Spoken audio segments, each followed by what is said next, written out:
Carro elétrico chinês é mistura de placa solar com TV de plasma. Você está acompanhando o Reflexões de número 13.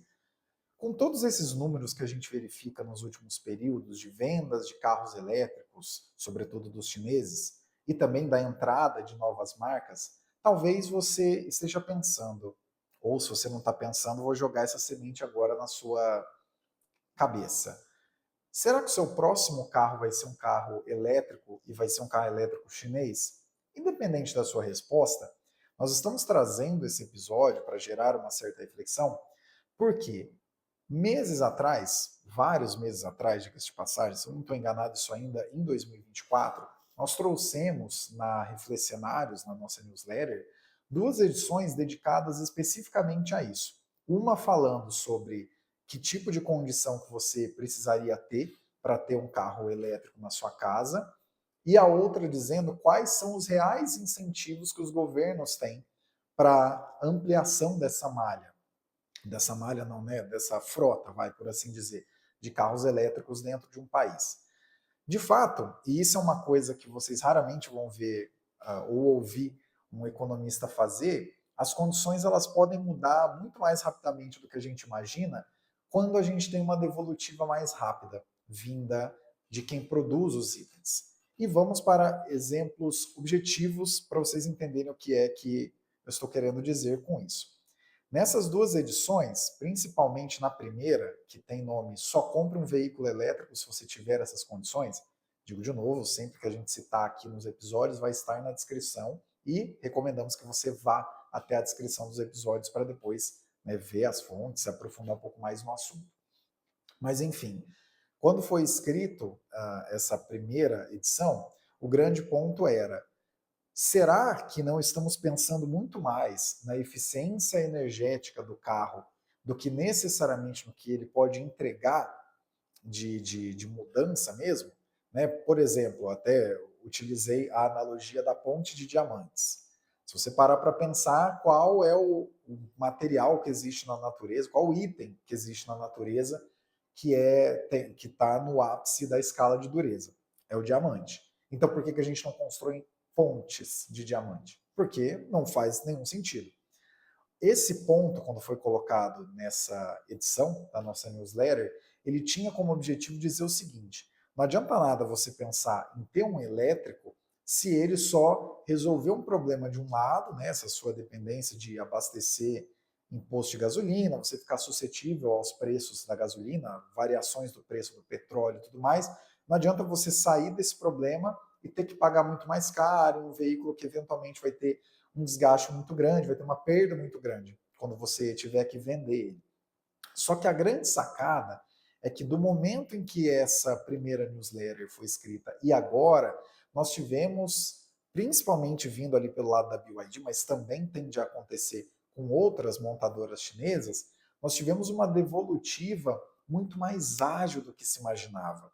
E muito mais ágil do que se imaginava, nós queremos dizer o seguinte: pense em algum problema que você tem, em algum veículo que você tenha, de alguma montadora que está no Brasil há 50, 70, 100 anos. O carro às vezes é muito baixo e ele rala em algum lugar. O carro às vezes tem um farol que não é muito bom. O carro tem um interior que é meio analógico. Quando você para pensar nisso, agora imagina quanto tempo entre versões diferentes desse veículo você ouve reclames ou você pensa assim: acho que eu não vou trocar ainda porque não teve tal mudança. Se você for ver, na média, para pequenas mudanças que nem são o fim do mundo, por exemplo, isso do carro ser um pouco mais alto para ele não ralar, ou ele ter um interior um pouco mais modernizado, as montadoras tradicionais demoram entre 6, 7 anos, às vezes até um pouco mais, para fazer essas mudanças. Então, quer dizer, o carro anda de lado em patamares de tecnologia do que ele oferece por 6, 7 anos, mas o preço dele vai subindo, né, de maneiras misteriosas, né? É muito engraçado. Chega a competição no Brasil, aí você tem as montadoras tradicionais falando: meu Deus, a invasão chinesa, como é que a gente vai fazer? E aí mesmo os carros mais baratos conseguem abaixar de preço, né? Que faz a gente pensar que não era só impostos, né? Tinha uma margem ali que, enfim, aí já é uma outra discussão. Mas voltando para esse ponto, como essas montadoras chinesas, e digo de novo aqui, especificamente nesse caso, a BYD, tem agido de uma maneira muito rápida para contornar os problemas que são apontados pelos usuários, né, dos veículos, pelos compradores, isso tende a criar uma segunda camada, um mercado secundário desses veículos, que faz com que eles tenham uma desvalorização menor. Ou trazendo para o bom português, o grande receio que se tinha de comprar um elétrico, 4, 5 anos atrás, que era, você vai começar pagando 300 mil reais num veículo, que de cara ele já vai desvalorizar 20, 30%, quando você for vender ele vai estar na metade do preço, e você não tem estrutura de carregamento, você não tem uma eficiência muito boa, você sai desse patamar e vem para carros mais de entrada, como o Dolphin Mini, que inclusive é o primeiro elétrico a entrar nos 10 mais vendidos. Se eu não estou enganado, em fevereiro ele foi o carro mais vendido do Brasil e talvez em março ele também seja o carro mais vendido do Brasil, o carro mais emplacado, né? Você sai de uma estrutura em que você está querendo uma ponte de diamantes, de novo, está lá na descrição, depois vocês vejam o que é que ponte de diamantes significava naquele período. Você sai de uma ponte de diamantes e você passa a encontrar uma placa solar. Por que uma placa solar? Se você conhece alguém que tem alguma empresa ou que colocou placa solar em casa, a coisa que a pessoa mais vai te relatar, na imensa maioria dos casos, é: eu pagava X de conta de luz e hoje eu pago uma fração de X. Sem fazer absolutamente nada de diferente, com o sol pagando. Claro que você tem a estrutura que você colocou ali, mas enfim, você sair de uma situação em que um carro elétrico é uma ponte de diamantes e você ir para uma situação em que um carro elétrico é uma placa solar, que ele efetivamente vai te reduzir custos, aí sim começa a se criar uma estrutura mais adequada, mais frutífera, para que essas empresas não apenas estejam no Brasil, como avancem, e de fato como avancem até na própria América Latina. Né? A BYD mesmo, a fábrica dela aparentemente vai vender aí algumas centenas de milhares de veículos para outros países da América Latina. Né? Se cria uma estrutura disso. E no final das contas, né, você deve ter aberto esse episódio pensando, pô, carro elétrico, placa solar e televisão de plasma, o que tem a ver uma coisa com a outra? O grande ponto e a grande reflexão que está sendo jogada aqui na sua cabeça, para que você pense também, não sabemos aonde você está ouvindo, se no local que você consegue, se no local que você reside, você conseguiria ter alguma estrutura de carregamento ou não. Enfim, tem várias condições a serem observadas. Mas no presente momento, os dois grandes gargalos desses veículos, que o primeiro seria mercado secundário e o que é que você faz com esse carro depois que você já roda com ele por um período considerável, e o segundo, qual a infraestrutura que você precisaria ter, esses dois pontos estão avançando agora.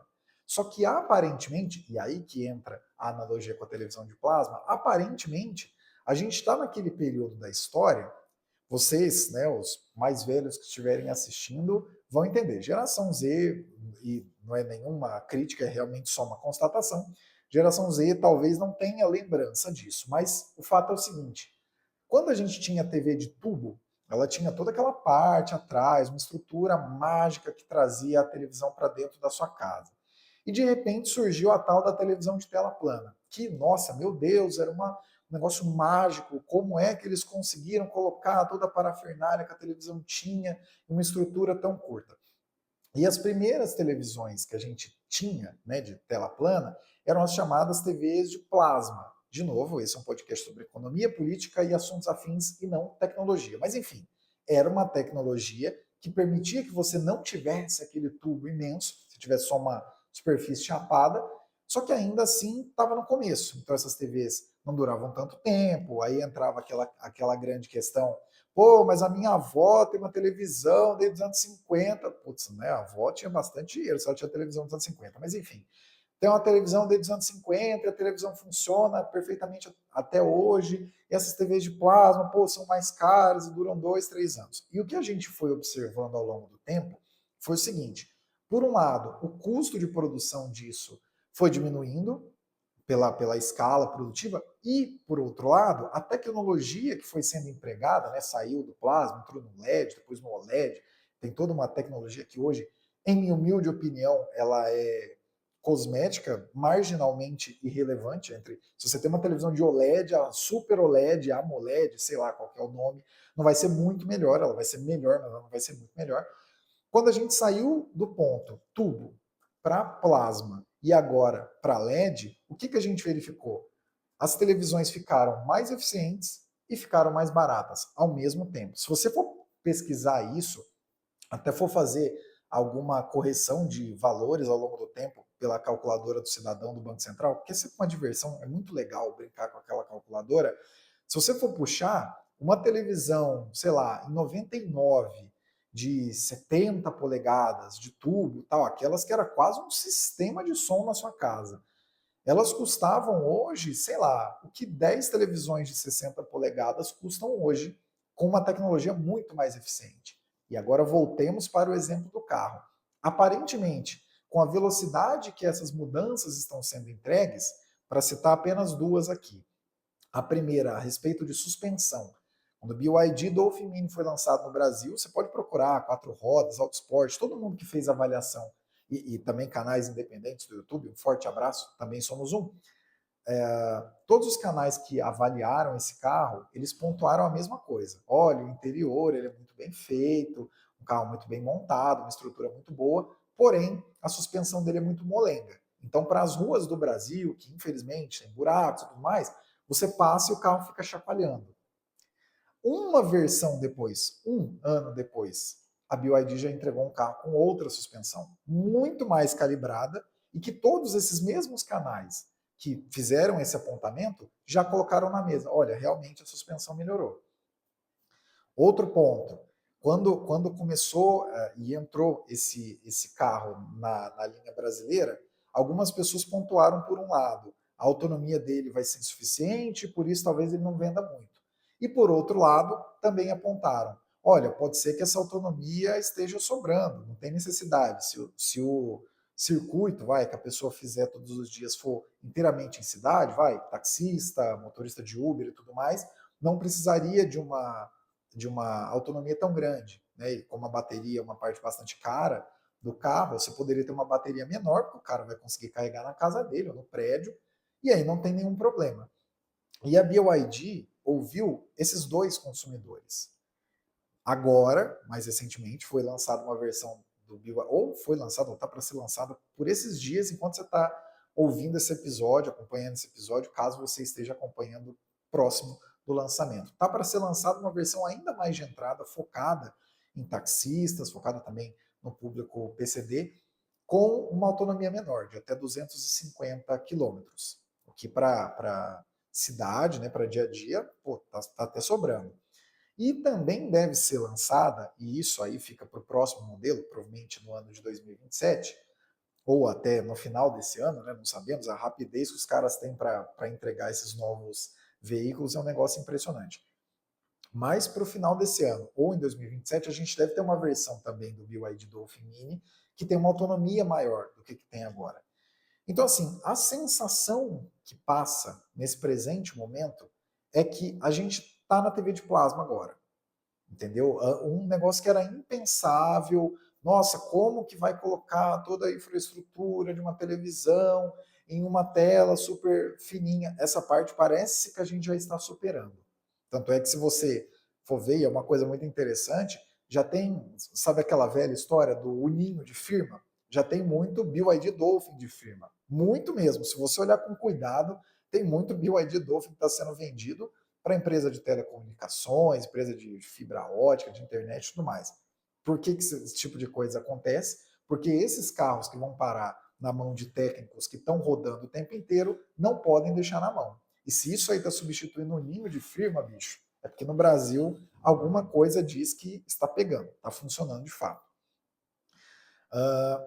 Só que, como a gente ainda tem um período em que as pessoas estão comprando esses veículos, estão vendo suas vantagens e estão elencando as suas desvantagens, a gente ainda está alcançando os limites potenciais desses veículos.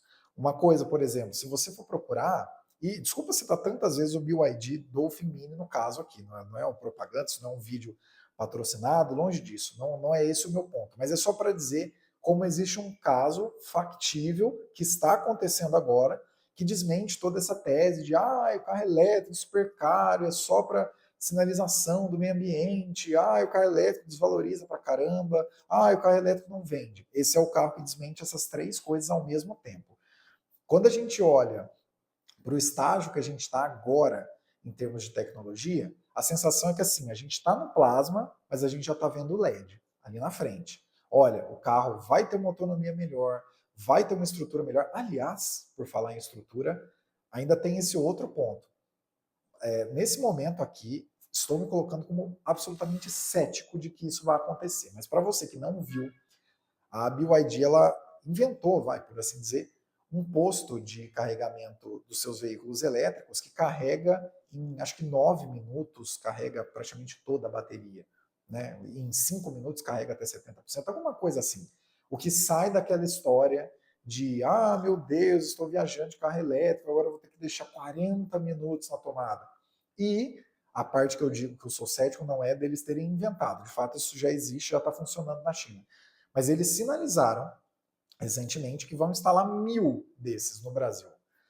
Sou absolutamente cético. Eu acho que se saírem aí uns 100, já pode dar graças a Deus. E tomara que eu esteja errado, porque se saírem 1.000 no Brasil, talvez saia um na minha cidade, e aí vai facilitar a minha migração para o elétrico. Só que vocês entendem, a gente está num ponto agora em que as pessoas já descobriram que não é impossível, né? Não é aquela coisa, mas bom é o meu a combustão. Tudo bem, você pode ficar, não tem nenhum problema, ninguém tá entrando nesse mérito. Só que você ir para o elétrico agora já não é mais aquela coisa, estou sinalizando virtudes e querendo um mundo colorido. Não, é uma questão de custo. É uma placa solar. Ninguém coloca placa solar, pode ser que seja essa a sua intenção, e zero problemas com isso, mas ninguém coloca uma placa solar porque é bonito, porque vai falar lá na planilha de ESG, coisa inclusive que anda tão sumida, mas aí é um assunto para outra hora. As pessoas colocam, as empresas colocam por uma redução de custo. Porque aí o sol vai trabalhar para você durante, sei lá, 10, 15, 20 anos e você vai ter só que limpar aquela placa para que ela continue gerando energia de maneira mais adequada e reduzindo ali a sua conta de luz. As pessoas já entenderam que o carro elétrico chinês ele pode atuar como uma placa solar. Agora, no estágio que a gente está, ainda estamos no quesito, ainda estamos no estágio de TV de plasma. A gente sabe que a tecnologia vai melhorar e a boa notícia é que ela está melhorando. Porque se a gente for bem parar para pensar, e aí já entra toda aquela questão de destruição criativa e tudo mais, aquela velha história da Kodak, que descobriu a tecnologia da câmera digital nos anos 70, 80, mas falou, a gente vive de vender filme fotográfico, então deixa isso aí para lá. Aparentemente os chineses não têm esse problema. Se eles descobrem que tem alguma coisa que pode ser adaptada e entrega um resultado ainda melhor, eles não vão ficar esperando. Então não vai ser aquela coisa, digo de novo, não vou citar nenhum outro carro aqui, mas o problema do meu carro é que ele é muito baixinho e ele raspa quando eu vou subir na rampa do prédio. Numa montadora tradicional, isso aí demora 6, 7 anos para ser ouvido. A suspensão do carro, que é um negócio muito mais estrutural, muito mais complexo de ser alterada, foi alterada em 1 ano. Então, assim, a gente está no plasma. Quanto tempo vai demorar para a gente chegar no LED? Não sei. Quando a gente chegar no LED, será que os governos ainda vão estar com esses incentivos na mesa, de ou você não pagar IPVA, ou se você morar em São Paulo, você não entrar no rodízio se você estiver no elétrico? Não sei, uma outra conversa, e por isso até que colocamos as 2 edições da Reflexionários que a gente falou sobre isso, porque a segunda é sobre como os governos reagem a isso e se isso é sustentável no longo prazo, isso de não cobrar IPVA, de fingir que esses carros não têm nenhum custo, né? Se todos os carros forem elétricos e trocarem a frota, maravilha, porque a gente consome menos petróleo, mas o trânsito vai continuar o mesmo. Como é que será que as cidades vão lidar com isso? Como é que será que os governos vão lidar com isso? A nível micro, né, municipal. Mas quando a gente para pensar, realmente, a sensação que a gente... inclusive sobre esse ponto de estrutura, lembrando aqui que reflexões, sempre aberto, vários assuntos, com o mesmo mote, porque a gente está refletindo junto aqui, e até por isso que vale a pena você comentar a sua experiência. Aqui no estado de São Paulo, os carros híbridos eles vão sair da isenção de IPVA, que eles tinham até agora. Acho que, se eu não estou enganado, o único que não é o Toyota Corolla Cross, porque ele é fabricado aqui no estado de São Paulo, então com uma maneira de incentivo tributário, ele vai continuar ali. Mas isso significa que o aspecto placa solar de redução de custo seria quanto você vai gastar se você precisa de um veículo para se movimentar, para ir até o seu trabalho e tudo mais, para fazer o que você faz da sua vida, quanto que você reduz de custo, placa solar. E o segundo ponto, que acredito eu, é o que nós estamos agora, nós estamos exatamente no ponto TV de plasma. Olha, já é bom, já é melhor, já é mais fácil de transportar e tudo mais, já serve aos desígnios. Mas será que não pode ser mais eficiente? Será que essa autonomia não pode ser melhor? Será que a estrutura de carregamento rápida não vai chegar até mim? Pode ser que essas coisas aconteçam mais rápido do que a gente está esperando e, digo mais uma vez, no ritmo em que essas empresas chinesas ouvem e trazem isso como devolutiva em produto e não só em marketing, porque, de novo, não citando aqui outras montadoras, mas o que a gente mais vê é que mudanças que os consumidores pedem por 5, 6, 7 anos, eles aparecem em um carro que é virtualmente a mesma coisa, como se isso fosse um grande lançamento. Sabe? O carro é um pouquinho mais alto, que estruturalmente não mudou nada, mas aí ele é vendido como uma nova versão super revolucionária e demorou 6, 7 anos para fazer isso. Os chineses não têm, eu não vou dizer essa demora, mas eles não têm essa mesma paciência. Então, aparentemente, na quadra da história em que esse episódio está sendo gravado, que você está assistindo ou acompanhando, ouvindo, nós estamos no estágio em que carros elétricos são como placas solares, pela redução de custo que geram, e como TVs de plasma. A gente tem uma noção muito amplificada de que dá para melhorar, e a melhor notícia do mundo é que já está melhorando de uma maneira muito mais rápida do que o que a gente conhece como tradicional, né, que a gente até chama de montadoras brasileiras, que é um baita absurdo, porque não são brasileiras. Deixei essa reflexão aqui na sua cabeça. Gostou desse episódio? Não se esqueça de curtir, compartilhar e de colocar sua opinião. Você vai comprar um carro elétrico agora? Você comprou um carro elétrico agora? É um carro chinês? Você comprou de uma montadora tradicional? Você tem a infraestrutura? Você acha que o que está acontecendo agora é só um modismo e daqui a pouco tudo volta ao normal? Qual que é a sua visão? Inclusive, como a imensa maioria do nosso público, dos nossos ouvintes e das pessoas que acompanham moram no Brasil, caso não seja esse o seu caso, caso você more em outro lugar, dê a sua perspectiva também. Como é que é aqui no Canadá, como é que é aqui nos Estados Unidos, como é que é aqui na Europa, está vendendo bem, não está vendendo bem, é modismo, não é modismo, acho que vai virar, as pessoas encaram de tal forma, porque aí a gente começa a ampliar esses horizontes. E esses episódios aqui do Reflexão, pessoal, são exatamente para isso. Não tem nenhuma resposta certa, não tem nada fincado, marcado em pedra, né? Não tem nada forjado aqui em lava vulcânica. É só para a gente ter uma conversa que coloca algumas sementes na sua cabeça. Será que o seu próximo carro vai ser chinês? Eu não sei. Talvez o meu seja.